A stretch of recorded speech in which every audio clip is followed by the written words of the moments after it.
Pelaksanaan rapid test sudah menjadi pemandangan umum di Indonesia selama pandemi COVID-19 ini. Aktivitas ini biasa terlihat di berbagai tempat, seperti di pasar, terminal, dan tempat publik lainnya, baik yang bersifat gratis maupun berbayar.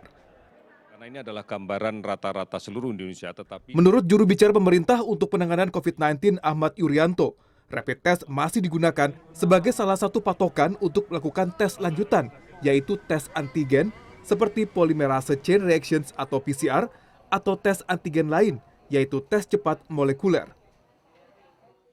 oleh karena itu saudara-saudara sekalian, upaya menegakkan diagnosa tetap berbasis pada pemeriksaan antigen, yaitu pemeriksaan menggunakan PCR real time atau TCM.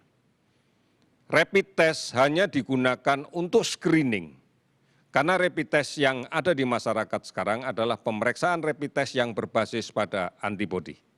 Oleh karena itu, ini kewaspadaan yang penting kita lakukan.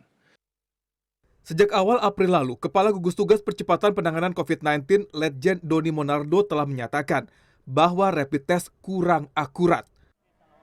Tingkat akurasi rapid test hanya sekitar 30%. Rapid test bekerja dengan memeriksa antibodi dalam darah seseorang. Antibodi itu akan muncul selama dan setelah masa infeksi virus. Padahal sebelum infeksi, ada masa inkubasi selama 7 hari, di mana seseorang sudah bisa menularkan virus corona. Karena alasan itulah, pengajar di Fakultas Kesehatan Masyarakat Universitas Indonesia, Pandu Riono, sangat mendorong penghapusan rapid test di Indonesia. Jadi kalau dites pada saat minggu pertama, itu bisa saja hasilnya non-reaktif atau negatif. Padahal orang itu sudah membawa virus dan menyebarkan. Dianggap non-reaktif. Apalagi algoritma yang dipakai adalah algoritma untuk tes PCR berikutnya adalah yang mereka yang reaktif, mereka yang positif, ya kan? Terus kemudian dilanjutkan dengan PCR. Nah, yang reaktif, kenapa harus dengan PCR? Karena belum tentu dia menularkan, hanya tanda bahwa dia sudah terbentuk antibodi yang menunjukkan riwayat infeksi. Apakah sekarang masih membawa virus? Belum tentu. Gitu. Jadi ini yang membuat saya hasil apapun, baik reaktif maupun non-reaktif, itu tidak ada manfaatnya dalam penanggulangan respon pandemi.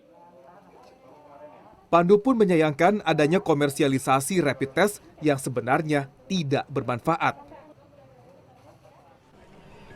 Terlebih lagi, adanya penggunaan rapid test sebagai prasyarat kegiatan seperti bepergian hingga ujian.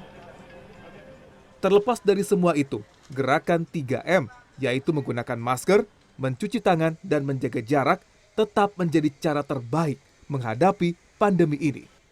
Gatot Trihardianto, Endra Rizaldi, Jakarta.